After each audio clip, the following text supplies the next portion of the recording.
2023 ರಾಜ್ಯ ವಿಧಾನಸಭೆ ಚುನಾವಣೆಯ ಮಹತ್ವದ ಘಟ್ಟವಾದಂತಹ ಮತದಾನಕ್ಕೆ ಇನ್ನು ಕೆಲವೇ ಗಂಟೆಗಳು ಬಾಕಿ ಉಳಿದಿರುವಂತೆ ರಾಜ್ಯಾದ್ಯಂತ ವಿವಿಧ ಪಕ್ಷದ ಅಭ್ಯರ್ಥಿಗಳು ತುರುಸಿನ ಪ್ರಚಾರದಲ್ಲಿ ತೊಡಗಿರುವುದನ್ನು ಕಾಣಬಹುದಾಗಿದೆ.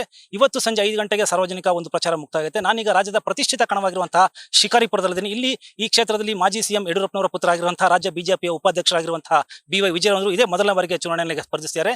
ಈ ಚುನಾವಣೆಯ ಒಂದು ಭಾಗವಿರುವಂತಹ ಪ್ರಚಾರದ ಕೊನೆ ಹಂತದಲ್ಲಿ ಅವರನ್ನ ನಾನೀಗ ಮಾತಾಡಿಸುವಂತ ಪ್ರಯತ್ನ ಮಾಡ್ತಾ ಇದ್ದೀನಿ.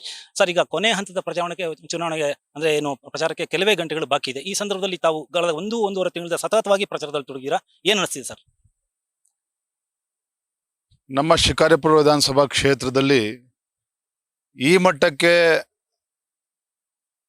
ಪ್ರತಿಕ್ರಿಯೆ ಇರ್ತದೆ, ರೆಸ್ಪಾನ್ಸ್ ಇರ್ತದೆ ಅಂತ ನಾನು ಕೂಡ ನಿರೀಕ್ಷೆ ಮಾಡಿರಲಿಲ್ಲ.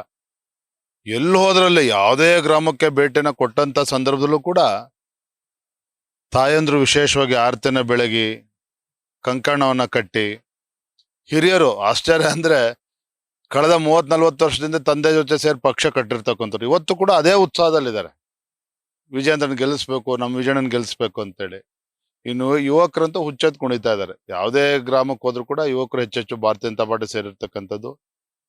ಮತ್ತೆ ವಿರೋಧ ಪಕ್ಷಗಳ ಅಪಪ್ರಚಾರ ನಡುವೆನೂ ಕೂಡ ಯಾವುದೇ ಒಬ್ಬ ಕಾರ್ಯಕರ್ತ ಭಾರತೀಯ ಜನತಾ ಪಾರ್ಟಿ ಬಿಟ್ಟು ಹೋಗಿಲ್ಲ ಬೇರೆ ಪಕ್ಷಕ್ಕೆ. ಒಂದು ಉದಾಹರಣೆ ಕೂಡ ಇಲ್ಲ. ಆ ರೀತಿ ಎಲ್ಲರೂ ಕೂಡ ಒಗ್ಗಟ್ಟಾಗಿ ಒಂದಾಗಿ ತಂದೆಯವರು ಮಾಡಿರ್ತಕ್ಕಂಥ, ಯಡಿಯೂರಪ್ಪ ಮಾಡಿರ್ತಕ್ಕಂಥ ಅಭಿವೃದ್ಧಿ ಕೆಲಸಗಳನ್ನ ಮೆಚ್ಚಿ, ಇಲ್ಲಪ್ಪ 40 ವರ್ಷ ಸೇವೆ ಮಾಡಿದ್ದಾರೆ ಯಡಿಯೂರಪ್ಪನವರು, ನಾವು ಅವ್ರಿಗೆ ಋಣವನ್ನ ತೀರಿಸ್ಬೇಕು ಅನ್ನೋ ಮಟ್ಟದಲ್ಲಿ ಇವತ್ತು ಕಾರ್ಯಕರ್ತರು ಮತದಾರರು ಯೋಚನೆ ಮಾಡ್ತಾ ಇದ್ದಾರೆ. ನನಗೆ ವಿಶ್ವಾಸ ಇದೆ, ದೇವರ ಆಶೀರ್ವಾದದಿಂದ, ಕಾರ್ಯಕರ್ತ ಒಂದು ಪರಿಶ್ರಮದಿಂದ, ತಂದೆಯವರ ಒಂದು ಆಶೀರ್ವಾದದಿಂದ, ರಾಘಣ್ಣ ಅವರ ಎಲ್ಲ ಬಲದಿಂದ ದೊಡ್ಡ ಅಂತರದಲ್ಲಿ ನಾನು ವಿಜಯಶಾಲಿ ಆಗ್ತೇನೆ ಅನ್ನೋ ವಿಶ್ವಾಸ ನಂಗಿದೆ. ಸರ್, ಯಡಿಯೂರಪ್ಪನವರು ಕ್ಷೇತ್ರದಲ್ಲಿ ಸಾಕಷ್ಟು ಅಭಿವೃದ್ಧಿ ಕೆಲಸಗಳನ್ನ ಮಾಡಿರುವಂತದ್ದು ತಾವು ಗಮನಿಸಿದ್ರು ಮತ್ತು ರಾಜ್ಯ ಜನಕ್ಕೆ ಗೊತ್ತಿರುವಂತ ವಿಚಾರ. ಈ ಸಂದರ್ಭದಲ್ಲಿ ಮತ್ತೆ ಮತದಾರರ ಮುಂದೆ ಇಟ್ಕೊಳ್ಳಕ್ಕೆ ಅಂತಿಮವಾಗಿ ನೀವೇನು ಪ್ರತಿಪಾದನೆ ಮಾಡ್ತಾ ಇದ್ದೀರಾ ಸರ್? ಅಭಿವೃದ್ಧಿ ವಿಚಾರದಲ್ಲಿ ಏನೋ ಬಹಳ ಉಳಿದಿದೆ ನಮ್ಮ ತಾಲೂಕಲ್ಲಿ ಅಂತ ನಮಗೂ ಅನ್ಸೋದಿಲ್ಲ, ಮತದಾರರಿಗೂ ಕೂಡ ಅನ್ಸೋದಿಲ್ಲ. ಆದ್ರೆ ಈ ಭಾಗದಲ್ಲಿ ಶಿಕ್ಷಣಕ್ಕೆ ಹೆಚ್ಚು ಒತ್ತನ್ನು ಕೊಡ್ತಕ್ಕಂಥದ್ದು, ಆರೋಗ್ಯ ಕ್ಷೇತ್ರಕ್ಕೆ ಇನ್ನೂ ಕೂಡ ಹೆಚ್ಚು ಒತ್ತನ್ನು ಕೊಡ್ತಕ್ಕಂಥದ್ದು, ಯುವಕರಿಗೆ ಉದ್ಯೋಗ ಸೃಷ್ಟಿಸ್ತಕ್ಕಂಥ ನಿಟ್ಟಿನಲ್ಲಿ ಹೆಚ್ಚೆಚ್ಚು ಕಾರ್ಖಾನೆಗಳು ಇಲ್ಲಿ ಬರಬೇಕಾಗಿದೆ. ಮತ್ತೆ ಬಗರುಕುಂ ಸಾಗುವಳಿದಾರರು ಬಹಳ ಹಲವಾರು ವರ್ಷಗಳಿಂದ ನಿರಂತರವಾಗಿ ಹೋರಾಟವನ್ನು ಮಾಡ್ತಾ ಇದ್ದಾರೆ. ಯಡಿಯೂರಪ್ಪನವರು ಇದ್ದಿದ್ದರಿಂದ, ಯಡಿಯೂರಪ್ಪನವರ ಒಂದು ಬೆಂಬಲ ಕೊಟ್ಟಿದ್ರಿಂದಲೇ ಅವತ್ತು ಉಳ್ಕೊಂಡಿರ್ತಕ್ಕಂಥ ಬಗರುಕುಂ ರೈತರು, ಬಡವರು. ರಾಘಣ್ಣ ಅವರು ಕೂಡ MP ಆಗಿ ಕೇಂದ್ರ ಸಚಿವರನ್ನು ಭೇಟಿ ಮಾಡಿ, ನಿಜ ಸುಪ್ರೀಂ ಕೋರ್ಟ್ ಅಲ್ಲೇ ವ್ಯಾಜ್ಯ ಇದ್ರೂ ಕೂಡ ಅವ್ರಿಗೂ ಕೂಡ ಬಲ ಕೊಡ್ತಕ್ಕಂಥ ಏನು ಕೆಲವು 3-4 ತಲೆಮಾರಷ್ಟು ಇವತ್ತು ದಾಖಲೆಗಳು ಬೇಕು ಅಂತ ಕೇಳ್ತಿದ್ದಾರೆ. ಅದನ್ನ ಸರಿ ಮಾಡಿ ಒಂದು ತಲೆಮಾರು ದಾಖಲೆಯನ್ನು ತೆಗೆದುಕೊಂಡು ಅವ್ರಿಗೆ ನ್ಯಾಯ ಕೊಡ್ತಕ್ಕಂಥ ಕೆಲಸವೂ ಕೂಡ ಮಾಡಬೇಕಾಗಿದೆ. ಮತ್ತೆ ಪ್ರವಾಸೋದ್ಯಮ ಹೆಚ್ಚು ಒತ್ತು ಕೊಡೋದಕ್ಕೆ ಅವಕಾಶ ಇದೆ. ಆ ದಿಕ್ಕಲ್ಲಿ ನಾನು ಕೂಡ ಪ್ರಯತ್ನ ಮಾಡ್ತೇನೆ. ವಿಜಯೇಂದ್ರ ಕೇಂದ್ರ ಬಿಜೆಪಿಯ ನಾಯಕರುಗಳ ಒಂದು ನೀಲಿಗಣ್ಣಿನ ಒಂದು ಹುಡುಗ, ಜೊತೆಗೆ ಯಡಿಯೂರಪ್ಪನವರ ಪುತ್ರ. ಅವರೇ ಸಾಕಷ್ಟು ರಾಜ್ಯದಲ್ಲಿ ನಡೆಯುವಂತಹ ಉಪಚುನಾವಣೆಗಳಲ್ಲಿ ಮುಂದೆ ನಿಂತು ಅಭ್ಯರ್ಥಿಗಳನ್ನ ಗೆಲ್ಲಿಸಿರುವಂತದ್ದು ಒಂದು ರೀತಿಯ ಚಾಣಕ್ಯನ ರೀತಿಯಲ್ಲಿ ಅವರು ಪಾತ್ರ ವಹಿಸಿರುವಂತ. ಈಗ ಅವರೇ ಸ್ವತಃ ಅಭ್ಯರ್ಥಿ ಆಗಿದ್ದಾರೆ. ಈಗ ನೀವು ಕೂಡ ಇದ್ರ ಬಗ್ಗೆ ಏನ್ ಹೇಳ್ತೀರಾ? ನನ್ನ ಮೊದಲ ಚುನಾವಣೆ KR ಪೇಟೆ, ಶಿರಾ ವಿಧಾನಸಭಾ ಕ್ಷೇತ್ರಗಳ ಉಪಚುನಾವಣೆಯಲ್ಲಿ ನಮ್ಮ ಕಾರ್ಯಕರ್ತರ ಜೊತೆ ಸೇರಿ ಪಕ್ಷಕ್ಕೆ ದುಡಿತಕ್ಕಂಥ ಕೆಲಸ ಮಾಡಿದ್ದೇನೆ. ಯಶಸ್ವಿಯಾಗಿ 2 ಕ್ಷೇತ್ರಗಳು ಕೂಡ ನಮ್ಮ ಅಭ್ಯರ್ಥಿಗಳನ್ನು ಗೆಲ್ಸ್ಕೊಂಡ್ ಬಂದಿದ್ವಿ, ಎಲ್ಲ ನಮ್ಮ ಕಾರ್ಯಕರ್ತರ ಶ್ರಮದಿಂದ. ತಾವೇ ಹೇಳಿದಾಗ ಇದು ನನ್ನ ಮೊದಲ ಚುನಾವಣೆ. ನನ್ನ ಮೊದಲ ಚುನಾವಣೆ ಆದ್ರೂ ಕೂಡ ಕಾರ್ಯಕರ್ತರ ಮಧ್ಯೆ ಗ್ರಾಮಗಳಿಗೆ ಭೇಟಿಯನ್ನು ನೀಡಂತ ಸಂದರ್ಭದಲ್ಲಿ ಕಾರ್ಯಕರ್ತರ ಮಧ್ಯೆ ಓಡಾಟವನ್ನು ಮಾಡ್ತಕ್ಕಂಥದ್ದು, ತಾಯಂದ್ರ ಆಶೀರ್ವಾದ ಇವೆಲ್ಲ ನೋಡಿದ್ರೆ ಒಂದು ರೀತಿ ರೋಮಾಂಚನ ಆಗ್ತದೆ. ಜೊತೆಗೆ ನಂಗೆ ಪ್ರೇರಣೆನೂ ಕೂಡ ಸಿಗ್ತದೆ. ಇನ್ನು ಹೆಚ್ಚೆಚ್ಚು ಕೆಲಸ ಮಾಡ್ತಕ್ಕಂಥ, ಸಂಘಟನೆಗೆ ದುಡಿತಕ್ಕಂಥ ಇನ್ನೂ ನನ್ನ ಪ್ರೇರಣೆ ಜಾಸ್ತಿ ಸಿಗ್ತಾ ಇದೆ. ಇದರ ಇನ್ನೂ ಕೂಡ ನನ್ನ ಉತ್ಸಾಹ ಜಾಸ್ತಿ ಇಮ್ಮಡಿ ಆಗಿದೆ ಅಂತ ಹೇಳೋದು ಕೂಡ ತಪ್ಪಾಗಲಾರ್ದು. ಸರ್, ಈಗ ಇಷ್ಟು ವರ್ಷಗಳ ಕಾಲ ಒಂದು ಬಾಂಧವ್ಯನ ಹೊಂದಿರುವಂತದ್ದು ಕ್ಷೇತ್ರದ ಜೊತೆಗೆ ಯಡಿಯೂರಪ್ಪನವರು ಕಳೆದ 40 ವರ್ಷಗಳ ಹೋರಾಟ ಮತ್ತೆ ರಾಜಕೀಯ ಚುನಾವಣೆ ಮತ್ತೆ ಚುನಾವಣಾ ರಾಜಕೀಯದಿಂದ ಈಗ ಅವರು ಸಕ್ರಿಯ ಚುನಾವಣೆಯಿಂದ ಹೊರಗಡೆ ಹೊರಟಿದ್ದಾರೆ. ಇಂಥ ಸಂದರ್ಭದಲ್ಲಿ ಅವರ ಸ್ಥಾನಕ್ಕೆ ನಿಮ್ಮನ್ನ ಕಾಣುವಂತ ಒಂದು ಸಂದರ್ಭದಲ್ಲಿ ಜನರ ನಿರೀಕ್ಷೆಗೆ ನೀವು ಯಾವ ತರ ಸ್ಪಂದಿಸ್ತೀರಾ ಅಂತ ಒಂದು ನಿರೀಕ್ಷೆ ಇದೆ. ಅದೇ ದೊಡ್ಡ ಸವಾಲು ನನ್ನ ಮುಂದಿರ್ತಕ್ಕಂಥದ್ದು. ತಂದೆಯವರ ಸ್ಥಾನವನ್ನ ಯಾರು ಕೂಡ ತುಂಬಲಿಕ್ಕೆ ಸಾಧ್ಯ ಇಲ್ಲ. ಅವರು ಈ ಕ್ಷೇತ್ರದ ಮತದಾರರ ಜೊತೆ ಇಟ್ಕೊಂಡಂತ ಒಂದು ಒಡನಾಟ, ಕಾರ್ಯಕರ್ತರ ಜೊತೆ ಅವರು ಇಟ್ಕೊಂಡಿರ್ತಕ್ಕಂಥ ಸಂಬಂಧಗಳು, ಇವ್ಯಾವುದಕ್ಕೂ ಕೂಡ ನಾವು ಬೆಲೆ ಕಟ್ಟೋದಕ್ಕೆ ಸಾಧ್ಯನೇ ಇಲ್ಲ. ನನ್ನ ಮುಂದಿರ್ತಕ್ಕಂಥ ಸವಾಲು ಮುಂದಿನ ದಿನಗಳಲ್ಲೂ ಕೂಡ ಕಾರ್ಯಕರ್ತರ ಪ್ರೀತಿ ವಿಶ್ವಾಸನ ಉಳಿಸ್ಕೊಂಡು ಹೋಗ್ತಕ್ಕಂಥದ್ದು, ಮತದಾರ ಒಂದು ಅವರ ಭಾವನೆಗಳಿಗೆ ಧಕ್ಕೆ ಬರದ ರೀತಿಯಲ್ಲಿ ಕೆಲಸ ಮಾಡ್ತಕ್ಕಂಥದ್ದು ಬಹಳ ಒಂದು ದೊಡ್ಡ ಸವಾಲು ನನ್ನ ಮುಂದಿರ್ತಕ್ಕಂಥದ್ದು. ಅದನ್ನ ಯಶಸ್ವಿಯಾಗಿ ನಿರ್ವಹಿಸ್ತೇನೆ ಅನ್ನೋ ವಿಶ್ವಾಸ ನನಗೂ ಕೂಡ ಇದೆ.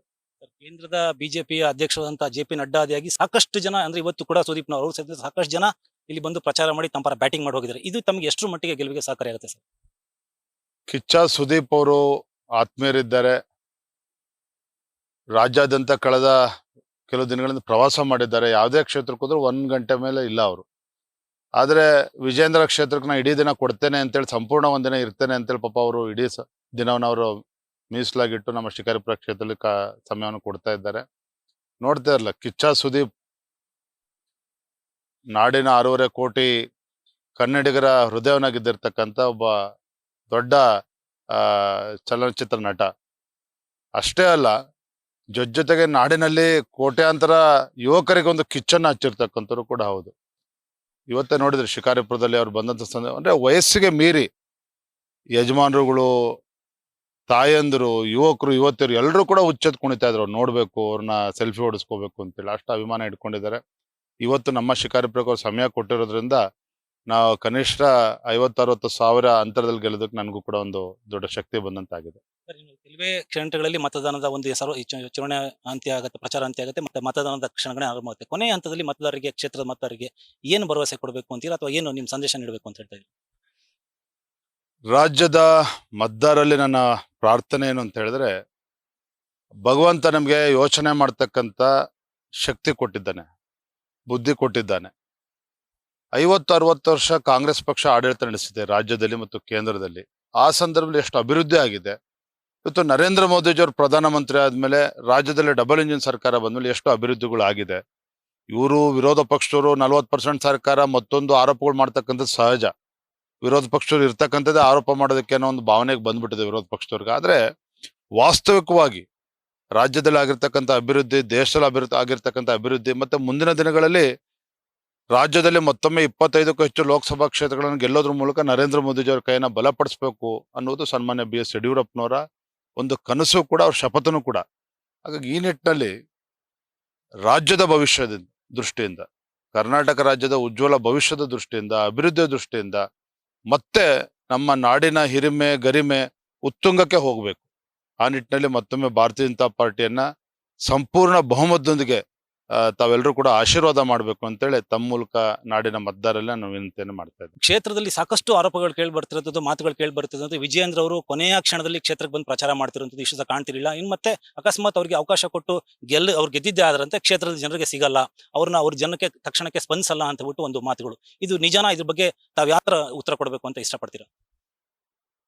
ತಂದೆಯವರು ಈ ಕ್ಷೇತ್ರದ ಜನರು ಆಶೀರ್ವಾದ ಮಾಡಿದಂತ ಸಂದರ್ಭದಲ್ಲಿ ಅವರ ಅನುಪಸ್ಥಿತಿಯಲ್ಲೂ ಕೂಡ ಯಾವ ರೀತಿ ಅಭಿವೃದ್ಧಿ ಆಗಿದೆ, ಮಾದರಿ ತಾಲೂಕಾಗಿ ಪರಿವರ್ತನೆ ಆಗಿದೆ ನಮ್ಮ ಶಿಕಾರಿಪುರ ತಾಲೂಕು. ಕರ್ನಾಟಕ ರಾಜ್ಯದಲ್ಲಿ ಅಷ್ಟೇ ಅಲ್ಲ, ಇಡೀ ದೇಶದಲ್ಲಿ ಒಂದು ಮಾದರಿ ತಾಲೂಕು ಅಂತ ಹೇಳಿದ್ರು ಕೂಡ ನಮ್ಮ ಶಿಕಾರಿಪುರ. ಇದು ನಮಗಷ್ಟೇ ಅಲ್ಲ, ಕ್ಷೇತ್ರದ ಜನರಿಗೂ ಕೂಡ ಅದು ಹೆಮ್ಮೆ ಇದೆ, ಮತದಾರರಿಗೂ ಕೂಡ ಹೆಮ್ಮೆ ಇದೆ. ರಾಘಣ್ಣ ಅವರು ಯಾರು ಕೂಡ ನಿರೀಕ್ಷೆ ಮಾಡಿಲ್ಲ, ರಾಘಣ್ಣ ಅವರು MP ಆಗಿ ಈ ಮಟ್ಟಕ್ಕೆ ಕೆಲಸವನ್ನು ಮಾಡ್ತಾರೆ, ಅಭಿವೃದ್ಧಿ ಕೆಲಸ ಮಾಡ್ತಾರೆ ಅಂತೇಳಿ. ಇವತ್ತು ವಿರೋಧ ಪಕ್ಷದವರು ಕೂಡ ಉಬ್ಬೇರಿಸುವಂತೆ, ಅಥವಾ ವಿರೋಧ ಪಕ್ಷದವರು ಕೂಡ ರಾಘಣ್ಣ ಅವ್ರನ್ನ ಹೊಗಳು ನಿಟ್ಟಿನಲ್ಲಿ ಇವತ್ತು ಅಷ್ಟು ಅಭಿವೃದ್ಧಿ ಕೆಲಸಗಳು ಇವತ್ತು ಮಾಡಿರ್ತಕ್ಕಂಥದ್ದು. ಇನ್ನು ನಾನು ಒಂದು ಶಾಸಕನಾಗಿ ಮೆರಿಬೇಕು ಅಂತೇಳಿ ನನಗೆ ಬಂದಿರತಕ್ಕಂಥದ್ದಲ್ಲ, ಅಥವಾ ಶಾಸಕನಾಗಿ ಮೆರಿಬೇಕು ಅಂತೇಳಿ ತಂದೆಯವರು ನನಗೆ ಆಶೀರ್ವಾದನ ಮಾಡಿರ್ತಕ್ಕಂಥದ್ದಲ್ಲ. ನನ್ನದು ಕೂಡ ಜವಾಬ್ದಾರಿ ಇದೆ. ಪಕ್ಷದ ವರಿಷ್ಠರು ನನಗೆ ಜವಾಬ್ದಾರಿಯನ್ನು ಕೊಟ್ಟಂತ ಸಂದರ್ಭದಲ್ಲಿ ಮೊದಲ ಚುನಾವಣೆ ನಾನೇನು ನಿಲ್ತಾ ಇದ್ದೇನೆ, ಜನರ ಆಶೀರ್ವಾದದಿಂದ ನಿಶ್ಚಿತವಾಗಿ ಗೆದ್ದೇ ಗೆಲ್ತೇನೆ, ದೊಡ್ಡ ಅಂತರದಲ್ಲಿ ಗೆಲ್ತೇನೆ. ಜೊತೆಗೆ ಮುಂದಿನ ದಿನಗಳಲ್ಲಿ ಕನಿಷ್ಠ 15-20 ದಿನಗಳು ಶಿಕಾರಿಪುರ ತಾಲೂಕಿನಲ್ಲಿ ಹಳ್ಳಿಗಳಿಗೆ ಮತ್ತೆ ಭೇಟಿ ಕೊಡ್ತೇನೆ. ಅಲ್ಲಿರ್ತಕ್ಕಂಥ ಸಮಸ್ಯೆಗಳಿಗೆ ಸ್ಪಂದನೆ ಮಾಡ್ತೇನೆ. ಜನರಿಗೆ ಧ್ವನಿಯಾಗಿ ಈ ಕ್ಷೇತ್ರದಲ್ಲಿ ನಾನು ಅಭಿವೃದ್ಧಿ ಕೆಲಸಗಳನ್ನು ಮಾಡ್ತೇನೆ. ನ್ಯೂಸ್ ಫಸ್ಟ್, ಪ್ರತಿಕ್ಷಣ ನಿಮ್ಮೊಂದಿಗೆ.